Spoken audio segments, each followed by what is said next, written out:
안녕하세요. 온라인으로 만나는 큐레이터와의 대화 5번째 시간을 함께할 국립나주박물관 학예연구사 강소희입니다.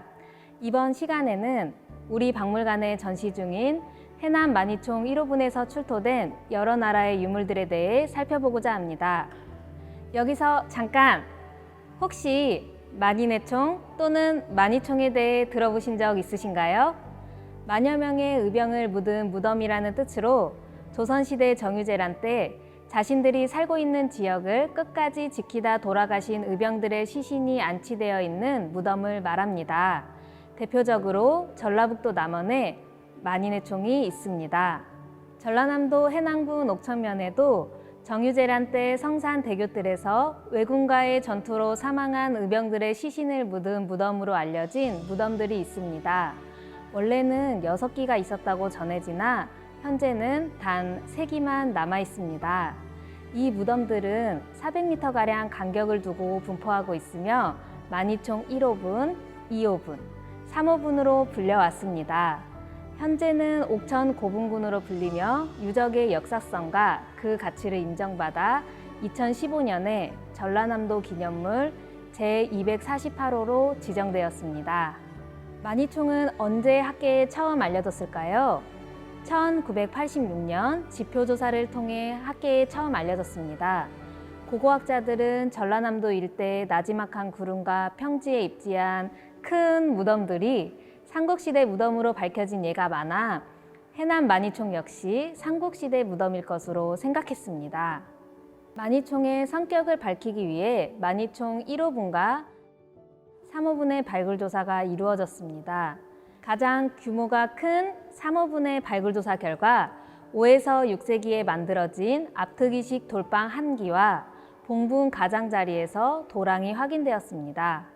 무덤은 도굴되어 유물이 많이 남아있지 않았지만 백제, 가약의 유물들이 출토되어 당시 해남반도의 상황을 추정해 볼 수 있었습니다. 만이총에서 2번째 규모에 해당하는 1호분 발굴조사 결과 봉분에서 80cm 정도 내려간 곳에서 검은색을 띤 두터운 토층이 확인되었습니다. 이 층의 흙을 분석한 결과 인 성분이 많이 나와 동물성 유기체가 다량 매장된 것을 짐작할 수 있었습니다. 이를 통해 정유재란 당시 유물이나 유골이 출토되지는 않았지만 의병들의 무덤으로 사용한 것을 확인할 수 있었습니다. 뿐만 아니라 봉분 아래에서는 5, 6세기에 만들어진 구덩식 돌 덧널 1기와 봉분 주위에서 도랑이 일부 확인되었습니다. 이를 통해 만이총 1호분은 삼국시대에 처음 조성된 이후 정유재란 때 의병들의 무덤으로 사용된 것을 알 수 있습니다. 자, 그럼 이제 삼국시대의 다양한 나라의 유물이 출토된 만이총 1호분을 자세히 살펴보겠습니다. 유물들은 돌 덧널 안과 밖에서 모두 확인되었습니다. 돌 덧널은 내부 나무널과 외부 돌 덧넛으로 이루어진 독특한 구조입니다. 돌 덧널의 규모는 길이 2.4m, 너비 0.8m로 좁고 긴 형태이며 여러 장의 돌을 뚜껑으로 사용하였습니다. 돌 덧널 바깥에는 서쪽과 동쪽에 톡이 2세트가 각각 놓여 있었습니다. 먼저 서쪽에서는 굽다리 사발을 뚜껑으로 삼은 짧은 목 항아리와 사발을 뚜껑으로 삼은 짧은 목 항아리가, 동쪽에서는 긴 목 항아리 위에 작은 항아리를 얹은 토기와 뚜껑을 덮은 병이 놓여 있었습니다. 이렇게 무덤 밖에 음식 공헌을 위한 토기를 배치하고 다른 토기를 뚜껑으로 삼은 모습은 영산강유역 대형 동널에서도 확인됩니다. 아마도 당시에는 무덤 밖에 음식을 공헌하는 전통이 있었던 것으로 추정됩니다. 돌 덧널 안에서는 장신구류, 무기류, 토기류 등 다양한 유물들이 놓여 있었습니다. 유물들의 위치로 보아 무덤의 주인공은 동쪽에 머리를 두고 눕혀졌던 것으로 추정됩니다. 이러한 유물들은 백제, 가야, 신라, 외 등 여러 나라의 양식을 담고 있어 매우 흥미롭습니다. 먼저 관모를 장식하는 은제관 장식과 금제 모자를 씌운 은제 고곡, 그리고 귀걸이는 백제와 관련이 있습니다. 금제 모자를 씌운 음제 고곡은 금제 모자를 씌운 모습이 마치 백제 무령왕릉에서 출토된 금제 모자를 쓴 비치옥과 매우 닮아 있습니다. 은제관 장식은 백제 관리가 사용하던 것으로 은하관식의 꽃 모양 장식과 달리 풀린 모양을 하고 있습니다. 이는 은하관식의 초기 모습으로 이러한 풀린 모양의 장식은 나주 송제리 1호분에서도 출토되었습니다. 그러나 크기, 형태, 제작 기법에서 차이가 확인되며 송제리 은제관식이 백제의 전형적인 은하관식과 좀 더 가까운 모습을 하고 있습니다. 이를 통해 만이총 1호분 출토 은제관 장식이 좀 더 시원적인 형태였을 것으로 추정됩니다. 다음으로 철검, 화살촉, 청동거울, 그리고 조개팔찌는 일본, 즉 외와 관련이 있습니다. 특히 청동거울은 천으로 감싸져 있어 문양을 확인하기 어려웠었는데 CT 촬영을 통해 천 속에 숨겨진 문양을 확인할 수 있었습니다. 거울 테두리에는 연속된 삼각형 톱니무늬가 있고 중앙 거울 꼭지 주변에는 상서로운 동물 무늬가 있습니다.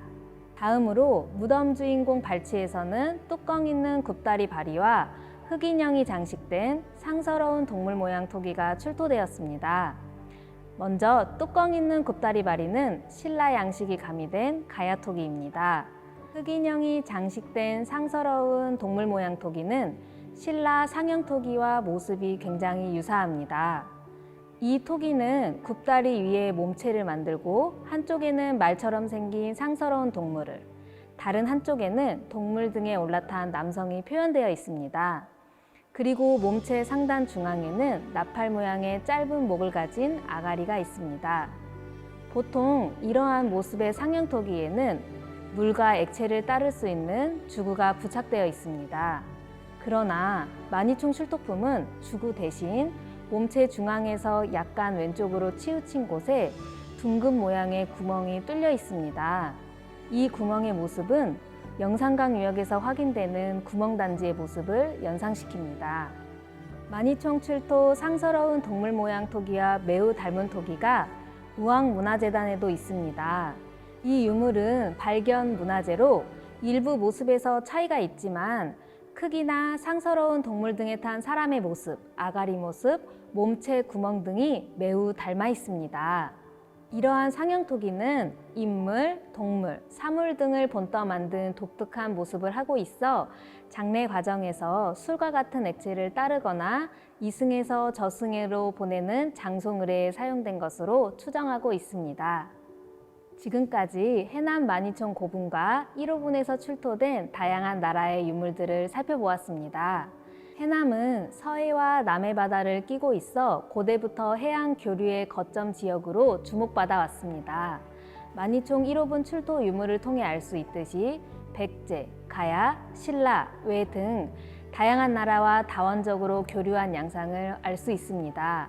또한 이러한 출토 유물들은 매우 귀중한 물품들로 무덤 주인공의 이상이 대단했음을 짐작해 볼 수 있습니다. 해남 만이총 1호분에서 출토된 유물은 국립나주박물관에 전시되어 있습니다. 유물을 자세히 보고 싶으시다면 국립나주박물관에 오셔서 꼭 찾아보세요. 지금까지 국립나주박물관 학예연구사 강소희였습니다. 감사합니다.